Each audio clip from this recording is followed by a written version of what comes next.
Can everyone see this? Yes, we can. Yes. Okay, perfect. Um, so the talk about today is mostly about how AI can transform education. So a little bit of background. My name is Dr. Mduduzi Ndebele, and I'm currently the education coordinator at SAADC. SAADC is a company that has two flagship programs.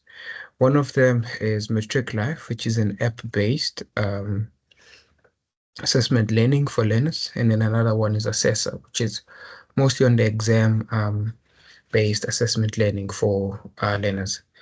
And then, so today we're going to explore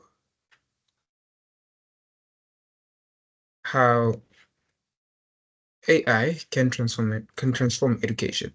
So a little bit of background is where we are coming from. What is AI, and what are we really talking about when we're talking about this? Is it something that we're supposed to fear? Is it something that we supposed to be scared of? What does it really entail?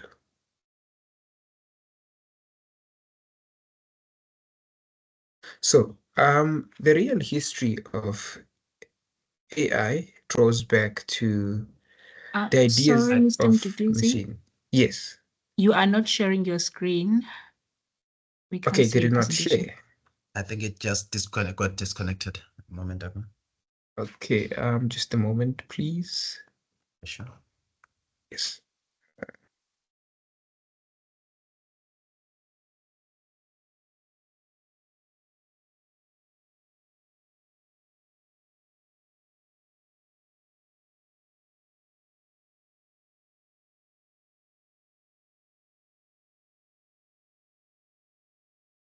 Is the screen clear? Yes, you can just make it slideshow. Mm.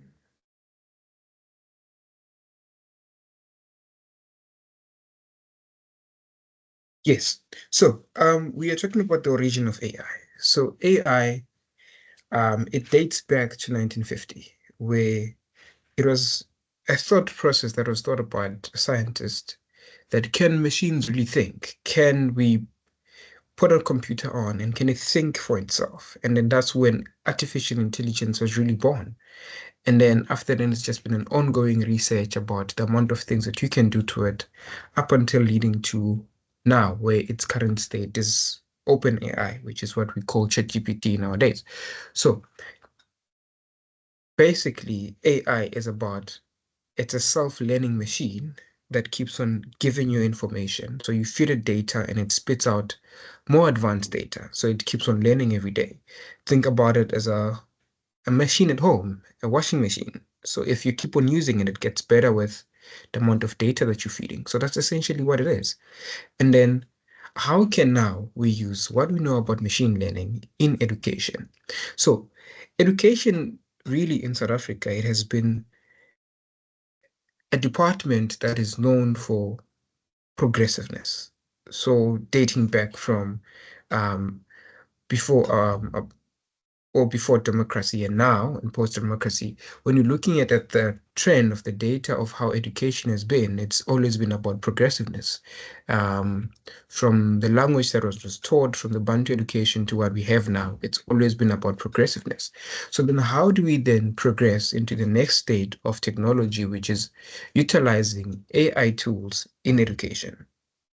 So, um, what does this mean for the education department? How does this look like? Where are we really looking forward to? So we understand that the normal gaps in education, it's mostly your different learners from different backgrounds. That's mostly the most gap thing, where we see the major gaps in quartile one to quartile three, which is blood substance abuse. You have different aspects of things that are really contributing towards the problem, and that forms a huge gap. And we now see the trend of different learners, that this one is coming from this family, this one is coming from this family. And we then understand the dynamics of how your background really affects how you think about education. And we see the gap there, that there's so much gap in between all of these. And there's just so much to what a teacher can do, because as much as you get a teacher, it means you have to be a mother to the kids. And from a mother to being a parent, some have to be a father to the kids. And that just to fill out the gap. But what are some of these things that AI can do to actually make your work easier? So right now in South Africa, we've got overcrowded classrooms, and this is between 40 to 70 learners per class. And this has been a really big issue that has been raised with the Department of Education, but it's been ongoing, and there isn't really anything. So it means even as a teacher, you can try your best to kind of give learners information and and try to think or hope that everyone gets it. But with all of the getting of the information, it can only come and sit in a learner as much as they can take it, you know? So that's what we have now. It's a one-size-fits-all curriculum, and it leaves some of the learners behind. And it's not the teacher's fault, because they have to do the work and the curriculum has to be finished. You know, the content is so much and the time is very less. So at most times, there isn't really much time that you're going to be not nursing other kids, but kind of giving them the extra time and the extra lessons that they have. And let's be real. Mostly if you do the extra lessons and the extra whatever, the department doesn't really compensate for that. So it becomes hard for the teacher to actually be hands-on and full on with that, because it doesn't count as extra time or anything else. So it's just within the teacher's generosity to say, I want the kids to pass. I want this to happen to my kids. So let me do this. And this goes from all grades, whether you're in the FAT or you're in the senior phase. So the teacher's workload, it's spent 30 to 40% of the time doing admin. It's mostly your spreadsheet, your marks, putting in marks on the system, and it's just an ongoing process of doing that. And that takes much time of the teacher. I mean, the major responsibility of a teacher is to teach the learners. But now these extra adds-on then come through. But now how can you use such tools to actually make the work easier? Because right now we're taking ChatGPT as an enemy. But what if we actually change our perspective and take it as a tool? And then that makes work easier, because instead of me actually manually punching the marks onto a system, I can use an AI model that can do that for me, which is still doing the same task. It's just giving me extra time to actually focus more on the classroom than spending much of my time into doing admin work. And let's be honest, there's really unequal access to resources between urban and rural schools. I spent last week in KZN doing outreach in different schools, and it was mostly rural in remote areas. And we were seeing the difference in the resources that you find in a classroom. It's only about 5 textbooks, which is shared amongst 20 kids. So they also have to take turns doing that. And I know, in order for you to access AI, it means being able to access the internet and being able to use your data and all of that. But most of the learners have these resources. They're just not using it in the right way because of how it's accepted. AI is being accepted as an enemy rather than a tool. So it becomes difficult for the learner to actually use it in their schoolwork, because now it will be detected by any system that the teacher may use. And it's not really accepted in an acceptable way, because we see it as a quote unquote enemy. So how can then AI how can we use AI then to transform all of these problems that we have? How can we use AI to transform the unequal access of resources in both urban and rural areas? And then another thing that we're looking at is AI. We are now seeing everything because of the fourth industrial revolution. So we're really preparing the kids for the fourth industrial revolution, because most of the jobs and the skills that we have that we have to equip ourselves with right now, they're heading towards that direction. So it's very imperative that we actually start involving these things right now at a very young age, and actually they can understand that it's not an enemy, but rather a tool to use. And once that perspective in their brain is switched, it becomes more easier for you to use your work. It can be anything. Instead of you going to a bookshop, buying a book for a recipe, you can hop onto ChatGPT and ask. That just limits the amount of time you have to spend doing that. It also limits your resources, because now instead of spending money, you can just use an AI system that does that for you. And it provides the same amount of, the same quality of the content that you're looking for. And as well, it limits the time you spend trying to find or researching about the the actual thing that you're trying to find. So we actually seeing all of this after COVID. So when COVID struck, there was a huge major impact in the education system, because we're now having to move to a more online-based teaching system than the normal raw classroom interaction that we had with the learners and the kids. So then after COVID, it's now we're seeing the repercussion of how really did we manage to maneuver through COVID? Which resources were we using? And you're finding that it's actually stuff that we're getting online. As much as learners, some of them were in remote areas, but the department did manage to provide the kids with enough resources for them to actually manage to progress from grade 11 to matric. I mean, major changes had to be made with the curriculum, this restructuring so that it fits the law or the impact of COVID-19. But the effect still remains. Education did progress, and we still saw the progressiveness even through a hard time of COVID-19.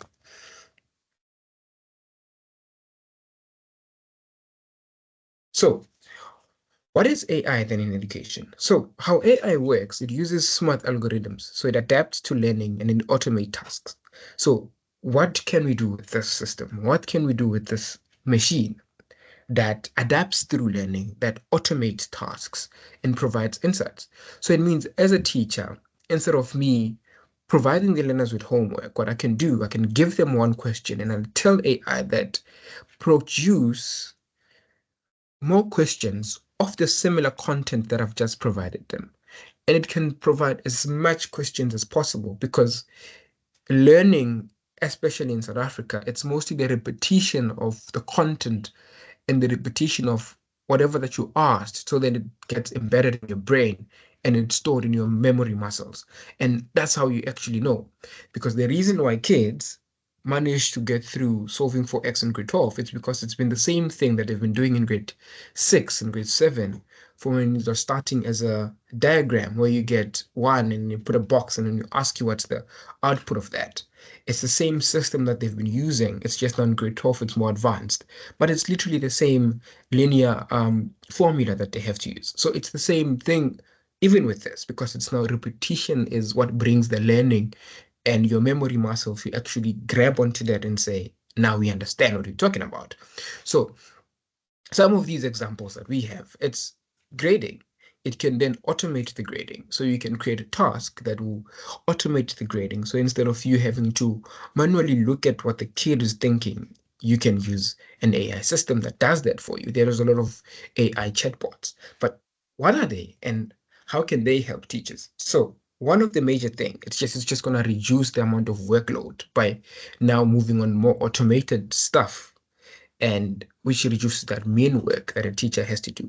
But then it also provides a lot of insight into the learner's performance, because if you can create an AI system that is personally there to administer the work for the kid. So if a kid is between 30% to 40%, it means each and every question or each and every example that the system will be giving the kid will be based on their own personalized information that the teacher will be feeding. You'll be feeding them the task that this is the amount of marks that they've been getting for their SPA, and this is how they're looking and this is how the kid is doing in their grades. So then this means that the AI will then personalize everything and give the learner questions in a manner that makes sense for them. And then that helps the teacher out because now you are both helping the learner out, but it means the teacher has now more time to focus on other things because you can't really focus more on other stuff if the content has to keep on moving because you need to keep on teaching. And then it will also generate personalized lesson plans, which is one of the major things. You try your best to give learners homework, but as much as some others may do it and some others may not, and it can be difficult for the other one and it can be easier for the other one.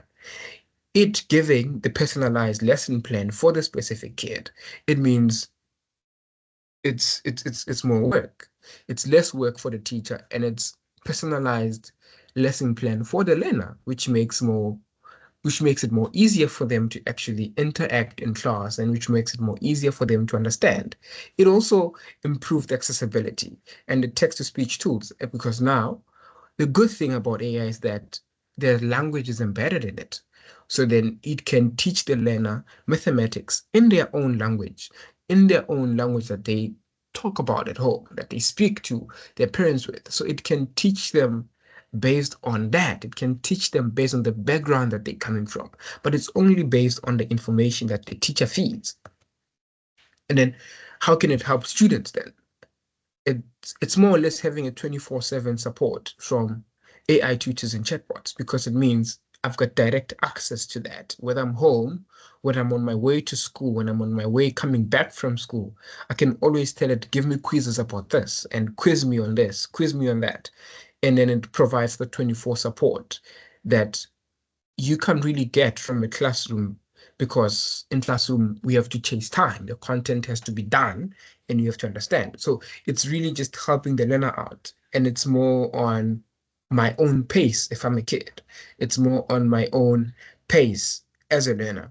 Another thing, it's the disabilities. So then it's moving into a new system of actually including everyone based on whatever spectrum that they may be coming from, whether you have a disability in ADHD, you have other things. So it's really just providing the whole spectrum of learners a nice inclusive borderline of learning, and it's access to global resources regardless of where you're coming from. So it means whether I'm in Limpopo or when I'm in KZN or when I'm in Mitchell's Plain, I'll still get the same information with just a simple chat and such as a simple ask. What makes it different from Google is that you have to Google just provides you with the website and you have to manually go through everything in order for you to get what you want. But with AI, you just need to give it a chat. You just tell it what you want. And the more information you feed it, the more better it becomes. So what are some of these big organizations that are actually using AI that we can therefore say that it's working before we kind of integrate it into our system? We've got Khan's Academy. They are using an AI guideline, learning step by step for their learners, and it's actually working very well. We have some of the there's Google Reader now, which means some of the schools that use Google Meet, the learners have Google Read embedded in it, which is an AI reading coach which teaches English, which if you're reading a book about Shakespeare, it literally breaks everything down that this is what you're looking for. And if you then feed it information to say, what will I be asked if I'm sitting in an exam? What type of exam-based questions I'm going to be asked? So you can do an extraction of a question from a question paper, put it in the system, and it's going to give you what you want. And another example is Yavula, which is a big website in South Africa because most learners use it. So they've decided that they're going to put AI into their system. And it actually works because as you're solving most of the question, it now gives you an opportunity to ask the question. If Siavula doesn't really explain it properly, you can ask AI to say, explain it to me as if I'm a 5-year-old. Explain a content to me as if I'm a 5-year-old. And it just starts from the bottom and goes up with it. And then these are some of the opportunities that the policymakers may have, because as much as we're having these discussions, we are connected to different body parts of the Department of Education. So it means if someone is connected to policymakers, this is what we can talk about, that the development of AI literacy programs for teachers, because as much as it's a system that works, we need teacher training workshops for all of this. Who's going to train teachers for AI literacy, how they can use this? And also we have the ethical codes behind all of this, because we now need to speak about the data protection of the learners. How do we then ensure that no one has direct access to the data that you'll be feeding the AI system? Who will have access to that data? Who can see it? Will it still be restricted to the school and principal and the parent and all of that, so it's mostly such conversation that we need to actually start talking about with policymakers to say what are some of the policies that you can then embed in the DBE education sector to help use AI as a tool rather than an enemy. And then another thing, it's the edtech companies to expand AI access, because as much as it's accessible, it's mostly accessible under quartile 4 and 5. So how can we use it then?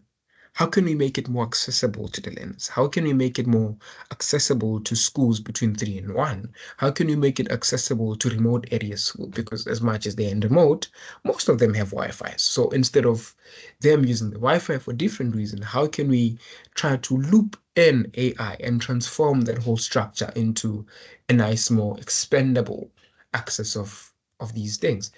Obviously everything that comes in has challenges. A lot of things that come in has challenges. So even AI itself has a big challenge. And one of the biggest challenges that we have is data privacy. That when I'm feeding this thing information, is it really, really protected? Because are there encryption that are protecting this? And also the bias in the AI algorithm. And this biasness comes because it's trying to fit your own personalized information, and it's trying to give you support based on what you give it, who you say you are to it. Because if you lie and you say you're a different person, it'll be feeding you information based on that. So all of that, is there really data privacy, and what are the risks behind all of this? Will a stranger from a different continent or a different country have access to my learners' information? Will they have access to their personalized records? Will they have access to all of these things? And again, the biggest thing in South Africa is the difference between the rural areas and the urban areas. So that big difference, that how can we then, that's one of the major challenges in South Africa, the difference between the quartile 4 and 5 and quartile 1 to 3. How can we then come up with solutions that will try to mitigate that big gap, And obviously, again, it's the need for teacher trainings and support. That how do you utilize such a tool to your fullest potential, to your fullest expansion of your potential? And then, well, if you look at the future now, it's more really as AI teaching the teacher, which is helping it out. So it becomes your own personalized teaching assistant in every classroom to say, I am dealing with this type of student. I may not be trained on how to deal with a learner with ADHD. Even if I'm trained, when it's now in theory or practical, it becomes different because every learner acts differently.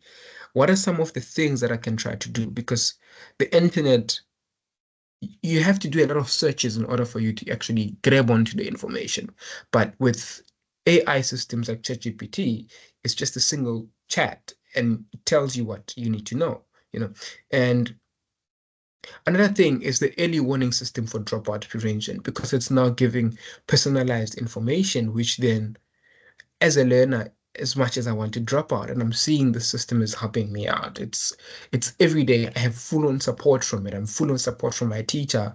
I have full on support from my parents. It becomes hard for you to even think about dropping out. And I mean, I know Siavula, it's now data free. So it's small things that we can try to do as a department or as a country to try to help out. That how can we then partner with such AI companies so that we at least have free access to all of that. And then again, it's tailored to a learning pathway of the learner. So every learner will have equal access to the quality of education that they want and that they have a right to get. And then the call to action really is that Can teachers embrace this as a helper and not as an enemy? Can policymakers invest in the training and the ethical guidelines that will help this new thing that we are so scared of it, so that we actually treat it as someone who helps me out, not as something that actually threatens my work, not as something that's actually there to destroy my work, Because when you look at other countries, right now, China's really good. And the reason that they got there is because as a country, they decided they're going to invest more work into science and technology. And when they made that shift towards the amount of budget that was going to science and innovation, it made big changes. They're the most technology rich country, So as South Africa, how can we then not fall behind? How can we then not fall behind in all of this? How can we embrace it? I mean, institutions like UCT, they've started implementing some of these things. They decided to put a law that now removes an AI detector in essays when kids submit. So now we're now using it as a tool to say it's actually acceptable for you to use AI in your work instead of you using it as an enemy. And to be honest, it can really change the education system because it's personalized information to the learner and to the teacher. So, we're just concluding everything. It's just let's treat it as a helper. Let's treat it as someone who can actually assist you into achieving the success that you want for yourself, that you want for your school, that you want for your learners as well. So it's just that. Let's start having such conversation about how you can use it to benefit you, to benefit the learners, to benefit the school, rather than using it as a threat or as something that's so vague and something that's so bad, that when a kid uses AI, it's so bad in a class. But how can we actually use it to say, can it help me out? Can it dumb the content down if I don't understand it? Can it actually dumb it down and not threatening my intelligence, but rather helping me understand more? So I think with all of this, it's just a call of action for everyone to say, can we now move to the new world of using AI as a helper, as a teaching assistant, rather than a threat? Thank you.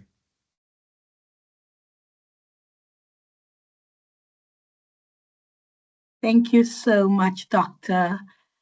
Thank you all for joining this eye-opening session on the transformative power of artificial intelligence in education. We've seen how AI is not just a futuristic concept. It's already reshaping classrooms through personalized learning, intelligent tutoring systems, and tools that lighten the admin load for educators. As we move forward, it's crucial to embrace these innovations while staying mindful of the ethical considerations and challenges they bring. AI offers incredible opportunities to enhance accessibility, equity, and engagement in learning. But it's up to us to use it responsibly and, like the doctor said, thoughtfully. Whether you're an educator looking to integrate AI into your teaching, a student curious about its potential, or simply passionate about the future of learning, I hope, colleagues, that this session has sparked some new ideas and possibilities. Let's embrace our helper AI. Let's continue the conversation, share our experiences, and work together to build classrooms that are smarter, more inclusive, and more empowering for every learner. Thank you once again, Doctor.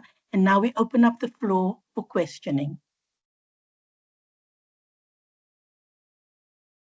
Are there any questions, colleagues?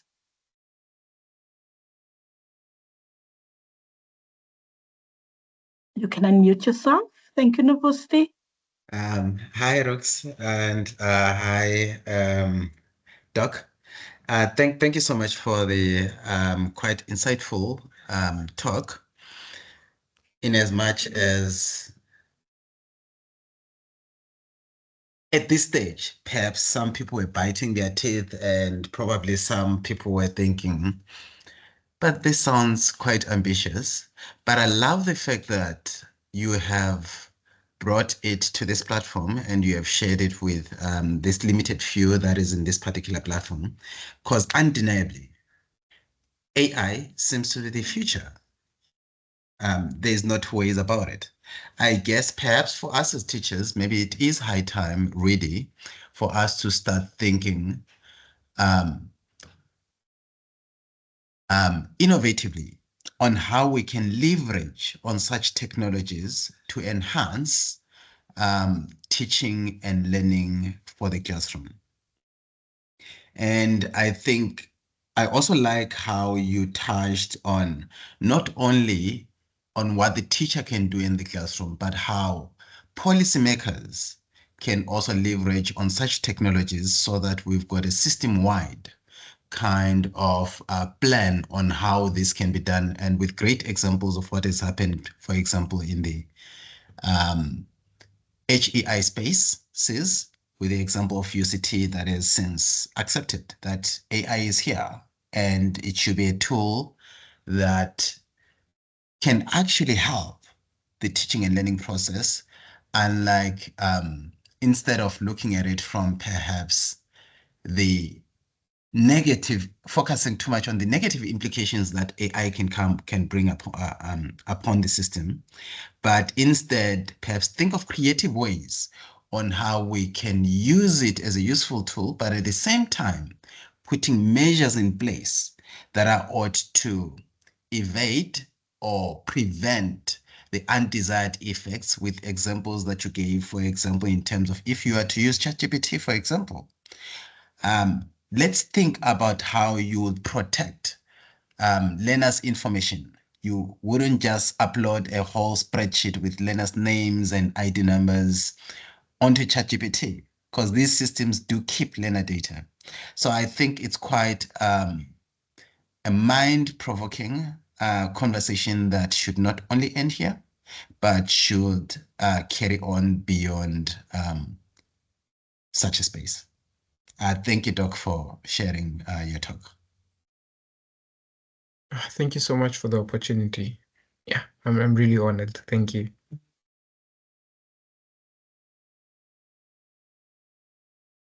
Thank you, Rux.